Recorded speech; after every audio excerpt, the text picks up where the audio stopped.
राधे राधे। हरे कृष्णा। आप सभी का दिन शुभ और मंगलमय हो और भगवान श्री नारायण की कृपा आप और आपके परिवार पर सदा सर्वदा बनी रहे। आज आप सुनिए बैसाख मास महात्म्य का अध्याय 6। व्याध ने पूछा, ब्राह्मण, आपने तो पहले कहा था कि भगवान विष्णु की प्रीति के लिए कल्याणकारी भागवत धर्मों का और उनमें भी बैसाख मास में कर्तव्य रूप से बताए हुए नियमों का विशेष रूप से पालन करना चाहिए। वे भगवान विष्णु कहते हैं, उनका क्या लक्षण है, उनकी सत्ता में क्या प्रमाण है तथा वे सर्वव्यापी भगवान किनके द्वारा जानने योग्य हैं। वैष्णव धर्म कैसे हैं और किससे भगवान श्री हरि प्रसन्न होते हैं। महामते, मैं आपका किंकर हूँ, मुझे यह सब बातें बताइए। व्याध के इस प्रकार पूछने पर शंख ने रोग शोक से रहित संपूर्ण जगत के स्वामी भगवान नारायण को प्रणाम करके कहा, व्याध, भगवान विष्णु का स्वरूप कैसा है यह सुनो। भगवान समस्त शक्तियों के आश्रय, संपूर्ण गुणों की निधि तथा सबके ईश्वर बताए गए हैं। वे निर्गुण, निष्कल और अनंत हैं। सतित और आनंद यही उनका स्वरूप है। यह जो अखिल चराचर जगत है, अपने अधीश्वर और आश्रय के साथ नियत रूप से जिसके वश में स्थित है, जिससे इसकी उत्पत्ति, पालन, संहार, पुनरावृत्ति तथा नियमन आदि होते हैं। प्रकाश, बंधन, मोक्ष और जीविका, इन सब की प्रवृत्ति जहाँ से होती है वे ही ब्रह्म नाम से प्रसिद्ध भगवान विष्णु हैं। वे ही विद्वानों के सामान्य सर्वव्यापी परमेश्वर हैं। ज्ञानी पुरुषों ने उन्हीं को साक्षात पर ब्रह्मा कहा है। वेद, शास्त्र, स्मृति, पुराण, इतिहास, 5 रात्र और महाभारत सब विष्णु स्वरूप हैं, विष्णु के ही प्रतिपादक हैं। इन्हीं के द्वारा महाविष्णु जानने योग्य हैं। वेद सनातन देव भगवान नारायण को कोई इंद्रियों से, अनुमान से और तर्क से भी नहीं जान सकता है। उन्हीं के दिव्य कर्म तथा गुणों को अपनी बुद्धि के अनुसार जानकर उनके अधीन रहने वाले जीव समूह सदा मुक्त होते हैं। यह संपूर्ण जगत प्राण से उत्पन्न हुआ है, प्राण स्वरूप है, प्राण रूपी सूत्र में पिरोया हुआ है तथा प्राण से ही चेष्टा करता है। सबका आधारभूत यह सूत्रात्मा प्राण ही विष्णु है, ऐसा विद्वान पुरुष कहते हैं। व्याध ने पूछा, ब्राह्मण जीवो, यह सूत्रात्मा प्राण सबसे श्रेष्ठ किस प्रकार है। तब शंख ने कहा, व्याध, पूर्व काल में सनातन देव भगवान नारायण ने ब्रह्मा आदि देवताओं की सृष्टि करके कहा, देवताओं, मैं तुम्हारे सम्राट के पद पर ब्रह्मा जी की स्थापना करता हूँ। यही तुम सबके स्वामी हैं। अब तुम लोगों में जो सबसे अधिक शक्तिशाली हो उसे तुम स्वयं ही युवराज के पद पर प्रतिष्ठित करो। भगवान के इस प्रकार कहने पर इंद्र आदि सब देवता आपस में विवाद करते हुए कहने लगे, मैं युवराज होऊंगा, मैं युवराज होऊंगा। किसी ने सूर्य को श्रेष्ठ बताया और किसी ने इंद्र को। इन्हीं की दृष्टि में कामदेव ही सबसे श्रेष्ठ थे। कुछ लोग मौन ही खड़े रहे। आपस में कोई निर्णय होता न देखकर वे भगवान नारायण के पास पूछने लगे। प्रणाम करके हाथ जोड़कर बोले, हे महाविष्णु, हम सब ने अच्छी तरह विचार कर लिया, किंतु हम सब में श्रेष्ठ कौन है यह हम अभी तक किसी प्रकार निश्चय न कर सके। अब आप ही निर्णय कीजिए। तब भगवान विष्णु ने हंसते हुए कहा, इस विराट ब्रह्मांड रूपी शरीर से जिसके निकल जाने पर यह गिर जाएगा और जिसके प्रवेश करने पर पुनः उठकर खड़ा हो जाएगा, वही देवता सबसे श्रेष्ठ है। भगवान के ऐसा कहने पर सब देवताओं ने कहा, अच्छा ऐसा ही हो। तब सबसे पहले देवेश्वर जयंत विराट शरीर के पैर से बाहर निकला। उसके निकलने से उस शरीर को लोग पंगु कहने लगे, परंतु शरीर गिर न सका। यद्यपि वह चल नहीं पाता था तो भी सुनता, पीता, बोलता, सूंघता और देखता हुआ पहले ही तरह स्थिर रहा। इसके बाद गुह्य देश से दक्ष प्रजापति निकलकर अलग हो गए। तब लोगों ने उसे नपुंसक कहा, किंतु उस समय भी वह शरीर गिर न सका। उसके बाद विराट शरीर के हाथ से सब देवताओं के राजा इंद्र बाहर निकले। उस समय भी शरीर धरती पर नहीं गिरा। विराट पुरुष को सब लोग हस्तहीन अर्थात लूला कहने लगे। इसी प्रकार नेत्रों में सूर्य निकले। तब लोगों ने उसे अंधा और कान्हा कहा। उस समय भी शरीर का पतन नहीं हुआ। इसके बाद नासिका से अश्विनी कुमार निकले, किंतु शरीर धरती पर नहीं गिरा। केवल इतना ही कहा जाने लगा कि यह सूंघ नहीं सकता। कान से अधिष्ठात्र देवियां दिशाएं निकली। उस समय लोग उसे बधिर कहने लगे, परंतु उसकी मृत्यु नहीं हुई। इसके बाद जिव्या से वरुण देव निकले। तब लोगों ने यही कहा कि यह पुरुष रस का अनुभव नहीं कर सकता, किंतु यह भी अभी तक धरती पर नहीं गिरा।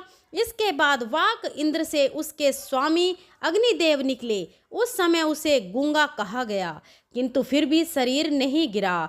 फिर अंतःकरण से बोध स्वरूप रुद्र देवता अलग हो गए। उस दशा में लोगों ने उसे जड़ कहा, किंतु शरीर नहीं गिरा। सबसे अंत में उस शरीर से प्राण निकला। तब लोगों ने उसे मरा हुआ बतलाया और फिर वह धरती पर गिर पड़ा। इससे देवताओं के मन में बड़ा विस्मय हुआ। वे बोले, हम लोगों में से जो भी इस शरीर में प्रवेश करके इसे पहले की तरह उठा देगा, जीवित कर देगा, वही युवराज होगा। ऐसी प्रतिज्ञा करके सब एक एक कर उस शरीर में प्रवेश करने लगे। जयंत ने पैरों में प्रवेश किया, किंतु वह शरीर नहीं उठा। प्रजापति दक्ष ने गुह्य इंद्रियों में प्रवेश किया, फिर भी शरीर नहीं उठा। इंद्र ने हाथ में, सूर्य ने नेत्रों में, दिशाओं ने कान में, वरुण देव ने जिह्वा में, अश्विनी कुमार ने नासिका में, अग्निदेव ने वाक इंद्रिय में तथा रुद्र ने अंतःकरण में प्रवेश किया, किंतु वह शरीर नहीं उठा। सबके अंत में प्राण ने प्रवेश किया। तब वह शरीर उठकर खड़ा हो गया। तब देवताओं ने प्राण को ही सब देवताओं में श्रेष्ठ निश्चित किया।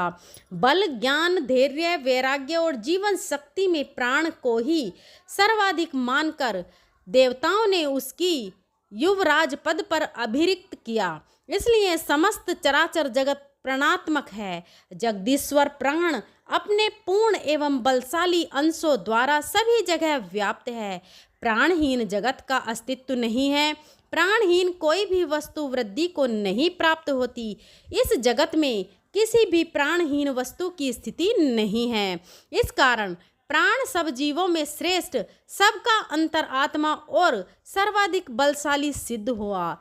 इसलिए प्राणोपासक प्राण को ही सर्वश्रेष्ठ कहते हैं। प्राण सर्वदेवात्मक है। सब देवता प्राण में हैं। वह भगवान वासुदेव का अनुगामी तथा सदा उन्हीं में स्थित है। मनीषी पुरुष प्राण को महाविष्णु का बल बताते हैं। महाविष्णु के महात्म्य और लक्षण को इस प्रकार जानकर मनुष्य पूर्व बंधन का अनुसरण करने वाले अज्ञान में लिंग को उसी प्रकार त्याग देता है, जैसे सर्प पुरानी कैचली को लिंग देह का त्याग करके वह परम पुरुष अनाम्य भगवान नारायण को प्राप्त होता है। शंख मुनि की कही हुई यह बात सुनकर व्याध ने फिर से पूछा, ब्राह्मण, यह प्राण जब इतना महान प्रभावशाली और इस संपूर्ण जगत का गुरु एवं ईश्वर है, तब लोक में इसकी महिमा क्यों नहीं प्रसिद्ध हुई? तब शंख ने कहा, पहले की बात है, प्राण अश्वमेघ यज्ञों द्वारा अनाम्य भगवान नारायण का यंजन करने के लिए गंगा के तट पर प्रसन्नता पूर्वक गया। अनेक मुनि गणों के साथ उसने फलों के द्वारा पृथ्वी का शोधन किया। उस समय वहाँ समाधि में स्थित हुए महात्मा कड़व बाम्बी की मिट्टी में छिपे हुए बैठे थे। हल जोतने पर बाम्बी गिर जाने से वे बाहर निकल आए और क्रोधपूर्वक देखकर सामने खड़े हुए। महाप्रभु प्राण को श्राप देते हुए बोले, देवेश्वर, आज से लेकर आपकी महिमा तीनों लोकों में विशेषतः भूलोक में प्रसिद्ध नहीं होगी। हाँ, आपके अवतार तीनों लोकों में विख्यात होंगे। व्याध तभी से संसार में महाप्रभु प्राण ही की महिमा प्रसिद्ध नहीं हुई। भूलोक में तो उसकी ख्याति विशेष रूप से नहीं है। तब व्याध ने पूछा, महामती, भगवान विष्णु के रचे हुए करोड़ों एवं सहस्त्रों सनातन जीव नाना मार्ग पर चलने और भिन्न भिन्न कर्म करने वाले क्यों दिखाई देते हैं? इन सब का एक सा स्वभाव क्यों नहीं है? यह सब विस्तार पूर्वक बताइए। शंख ने कहा, रजोगुण, तमोगुण और सत्वगुण के भेद से 3 प्रकार के जीव समुदाय होते हैं। उनमें राजस स्वभाव वाले जीव राजस कर्म, तमो गुणी जीव तामस कर्म और सात्विक स्वभाव वाले जीव सात्विक कर्म करते हैं। कभी कभी संसार में इनके गुणों में विषमता भी होती है। उसी से वे ऊंच और नीच कर्म करते हुए उसी के अनुसार फल के भागी होते हैं। कभी सुख, कभी दुख और कभी दोनों को ही यह मनुष्य गुणों की विषमता से प्राप्त होते हैं। तमोगुणी जीव तामसी वृत्ति से ही जीवन निर्वाह करते हैं और सदा महान दुख में डूबे रहते हैं। उनमें दया नहीं होती, वे बड़े क्रूर होते हैं और लोक में सदा द्वेष से ही उनका जीवन चलता है। राक्षस और पिशाच आदि तमोगुणी जीव हैं जो तामसी गति को प्राप्त होते हैं। राजसी लोगों की बुद्धि मिश्रित होती है। वे पुण्य तथा पाप दोनों करते हैं। पुण्य से स्वर्ग पाते हैं और पाप से यातना भोगते हैं। इसी कारण यह मंदभाग्य पुरुष बार बार इस संसार में आते जाते रहते हैं। जो सात्विक स्वभाव के मनुष्य हैं वे धर्मशील, दयालु, श्रद्धालु, दूसरों के दोष को न देखने वाले तथा सात्विक वृत्ति से जीवन निर्वाह करने वाले होते हैं। इसलिए अलग अलग कर्म करने वाले जीवों की एक दूसरे से अलग अनेक प्रकार के भाव हैं। उनके गुण और कर्म के अनुसार महाप्रभु विष्णु अपने स्वरूप की प्राप्ति कराने के लिए उनसे कर्मों का अनुष्ठान करवाते हैं। भगवान विष्णु पूर्ण काम हैं, उनमें विषमता और निर्दयता आदि दोष नहीं हैं। वे संभाव से ही सृष्टि पालन और संहार करते हैं।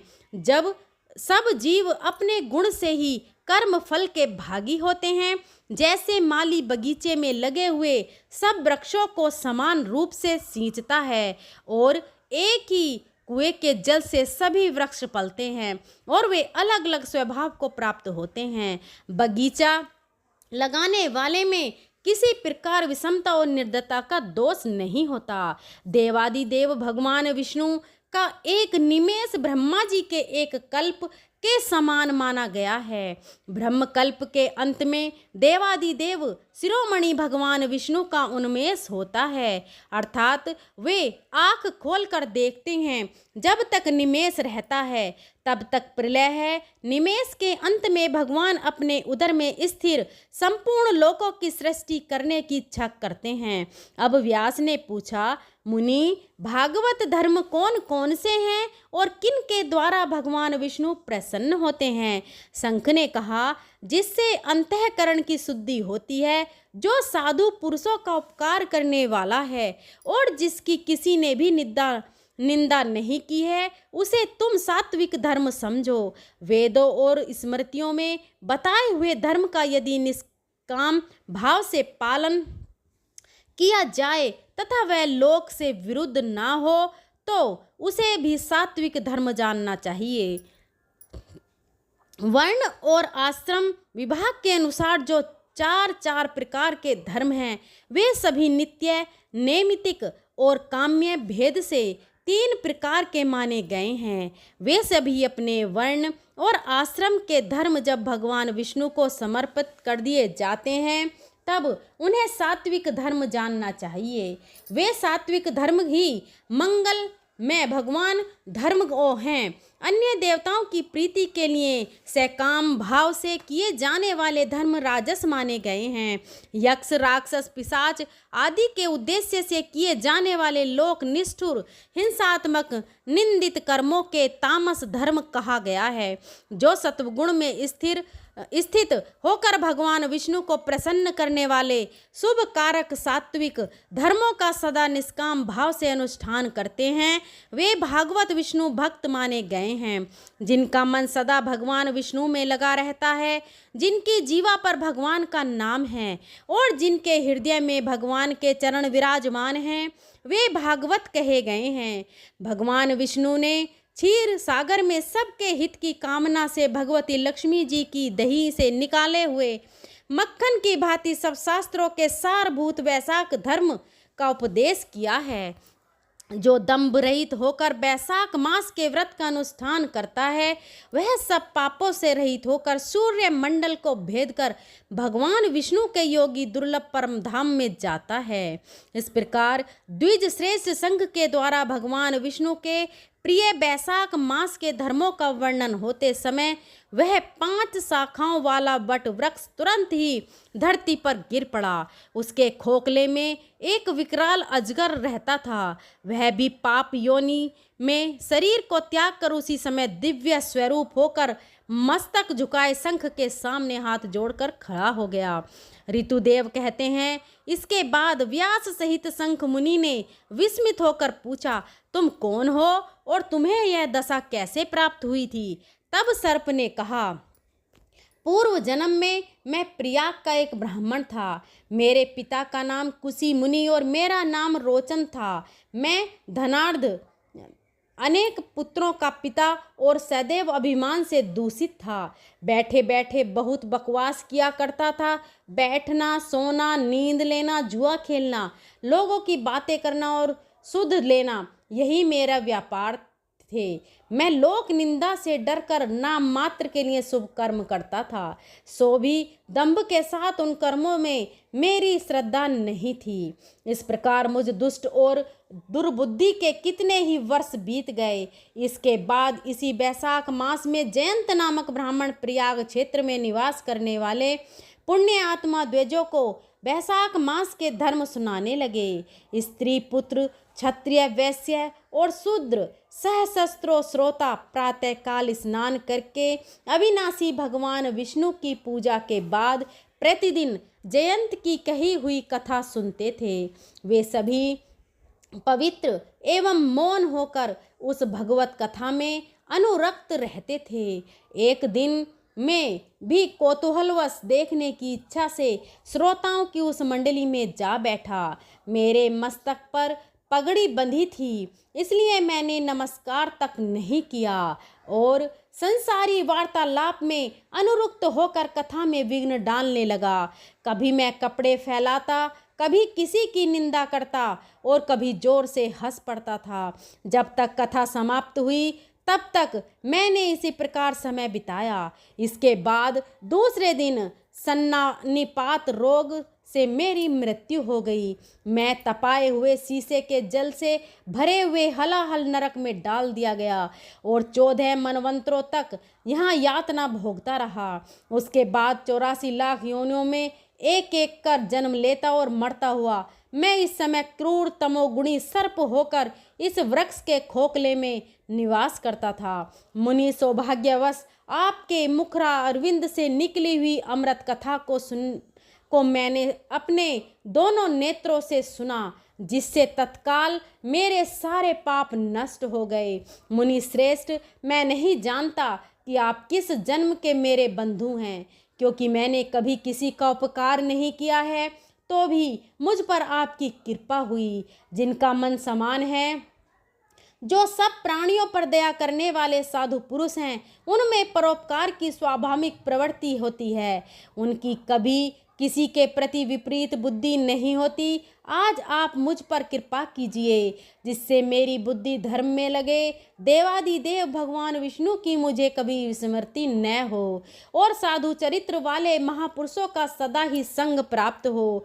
जो लोग मद से अंधे हो रहे हैं, उनके लिए एकमात्र दरिद्रता ही उत्तम अंजन है। इस प्रकार नाना भांति से स्तुति करके रोचन ने बार बार शंख को प्रणाम किया और हाथ जोड़कर चुपचाप उनके आगे खड़ा हो गया।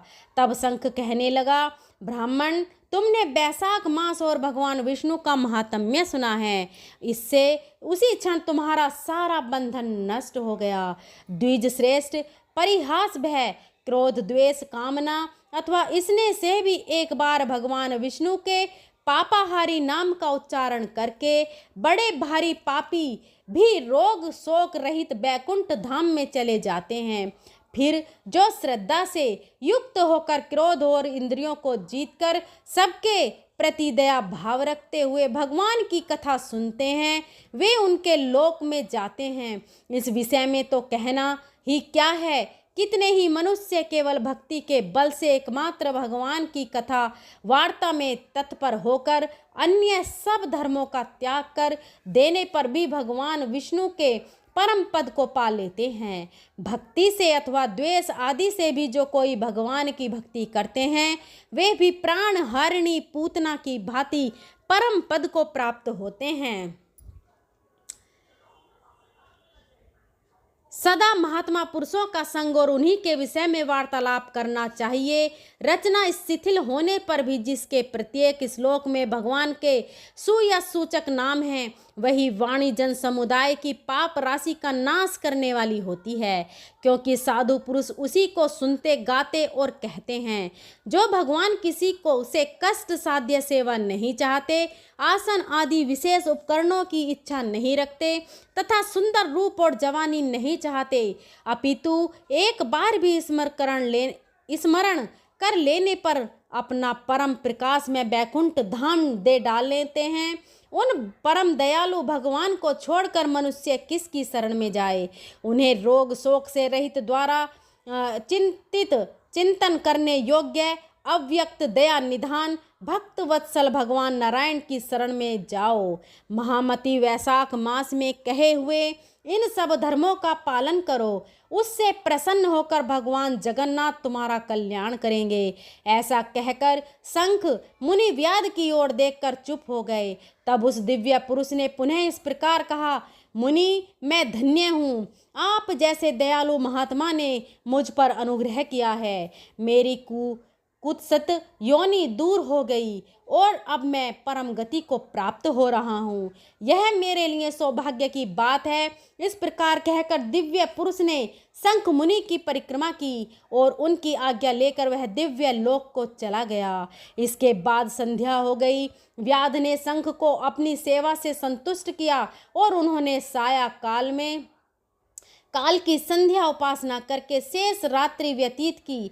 भगवान के लीला अवतारों की कथा वार्ता द्वारा रात बिता के शंख मुनि ब्रह्म मुहूर्त में उठे और दोनों पैर धोकर मौन भाव से तारक ब्रह्मा का ध्यान करने लगे। इसके बाद शौच आदि क्रिया से निवृत्त होकर बैसाख मास में सूर्योदय से पहले स्नान किया और संध्या तर्पण आदि सब कर्म समाप्त करके उन्होंने हर्षयुक्त हृदय से व्याध को बुलाकर उसे राम इस 2 अक्षर वाले नाम का उपदेश दिया, जो वेद से भी अधिक शुभ कारक है। उपदेश देकर इस प्रकार कहा, भगवान विष्णु का एक एक नाम भी संपूर्ण वेदों से अधिक महत्वशाली माना गया है। ऐसे अनंत नामों से अधिक है भगवान विष्णु का सहस्त्र नाम। उस सहस्त्र नाम के समान राम नाम माना गया है। इसलिए व्यास, तुम निरंतर राम नाम का जाप करो और मृत्यु पर्यंत मेरे बताए हुए धर्मों का पालन करते रहो। इस धर्म के प्रभाव से तुम्हारा वाल्मीकि ऋषि के घर जन्म होगा और इस पृथ्वी पर वाल्मीकि नाम से प्रसिद्ध होगे। व्याध को ऐसा आदेश देकर मुनिवर शंख ने दक्षिण दिशा को प्रस्थान किया। व्याध ने भी शंख मुनि की परिक्रमा करके बार बार उनके चरणों में प्रणाम किया और जब तक वे दिखाई दिए तब तक उन्हीं की ओर देखता रहा। फिर उसने अति योग्य बैसाख उक्त धर्मों का पालन किया। जंगली कैद, कटहल, जामुन और आम आदि के फलों से राहत चलने वाले थकी मांदे पथिकों को वह भोजन कराता था। जूता, चंदन, छाता, पंखा आदि के द्वारा और बालू के बिछावन और छाया आदि की व्यवस्था से पथिकों के परिश्रम और पसीने का निवारण करता था। प्रातःकाल स्नान करके दिन रात राम का नाम जप करता था। इस प्रकार धर्म अनुष्ठान करके वह दूसरे जन्म में वाल्मीकि का पुत्र हुआ। उस समय वह महायशवी वाल्मीकि ने नाम से विख्यात हुआ। उन्हीं वाल्मीकि जी ने अपनी मनोहर प्रबंध रचना द्वारा संसार में दिव्य राम कथा को प्रकाशित किया, जो समस्त कर्म बंधनों का उच्छेद करने वाली है। मिथिलापति देशों वैशाख का महात्म्य कैसा ऐश्वर्य प्रदान करने वाला है, जिससे एक व्याध भी परम दुर्लभ ऋषि भाव को प्राप्त हो गया। यह रोमांचकारी उपाख्यान सब पापों का नाश करने वाला है। जो इसे सुनता और सुनाता है वह पुनः माता के स्तन का दूध पीने वाला नहीं होता, अर्थात वह बार बार इस संसार में नहीं आता, उसे मोक्ष की प्राप्ति हो जाती है। जय श्री कृष्णा। आज का अध्याय यहीं समाप्त हुआ। इसके आगे का वृतांत आप अगले अध्याय में सुनेंगे। अब आप सुनिए श्री विष्णु चालीसा का पाठ। विष्णु सुनिए विनय सेवक की चित लाए, कीरत कुछ वर्णन करूं दीजिए ज्ञान बताए। नमो विष्णु भगवान खरारी, कष्ट नसावन अखिल बिहारी। प्रबल जगत में शक्ति तुम्हारी, त्रिभुवन फैल रही उजियारी। सुंदर रूप मनोहर सूरत, सरल स्वभाव भावनी मूरत। तन पर पीतांबर अति सोहत, बैजंती माला मन मोहत। शंख चक्र कर गदा विराजत, देखत देते असुर दल भाजत। सत्य धर्म मद लोभन गाजे, काम क्रोध मद लोभन छाजे। संत भक्त संजन मन रंजन, धनुज असुर दुष्टन दल गंजन। सुख उपजाए कष्ट सब भंजन, दोष मिटाए करत जन सज्जन। पाप काट भव सिंधु उतारण, कष्ट नाश कर भक्त उबारण। करत अनेक रूप प्रभु धारण, केवल आप भक्ति के कारण। धरणी धीनु बन तुम ही पुकारा, तब तुम रूप राम का धारा। भार उतार असुर दल मारा, रावण आदि को संहारा। आप वराह रूप बनाया, हिरण्याक्ष को मार गिराया। धर्म स्येदन सिंधु बनाया, चोह रतन को निकलाया। अमलिक असुर द्वंद मचाया, रूप मोहिनी आप दिखाया। देव को अमृत पान कराया, असुरन को छवि से बहलाया। कर्म रूप धर सिंधु मजाया, मंदराचल गिरि तुरंत उठाया। शंकर का तुम फंद छुड़ाया, भस्मासुर को रूप दिखाया। वेदन को जब असुर डुबाया, कर प्रबंध उन्हें ढूंढवाया। मोहित बनकर खलय नचाया, उसी ही के कर से भस्म कराया। असुर जलंधर अति बलदाई, शंकर से उनकी थी लड़ाई। हार पार शिव शकल बनाई, कीन सती से छल खल जाई। सुमरन कीन तुम्हें शिव रानी, बतलाई सब विपत कहानी। तब तुम बने मुनीश्वर ज्ञानी, वृंदा की सब सूरति भुलानी। देख तीन धनुज शैतानी, वृंदा आए तुम्हें लपटानी। हो इस परस धर्म क्षतिमानी, हना असुर उर शिव शैतानी। तुमने ध्रुव प्रहलाद उबारे, हिरण्याकुश आदिक खल मारे। गणिका और अजामिल तारे, बहुत भक्त भव सिंधु उतारे। हरऊ सकल संताप हमारे, कृपा करऊ हर सिर जनहारे। देखऊ मैं निज दर्शन तुम्हारे, दीप बंधु भगतन हितकारे। चाहता आपका सेवक दर्शन, करहूँ दया अपनी मधुसूदन। जानू नहीं योग्य जब पूजन, होए यज्ञ स्तुति अनुमोदन।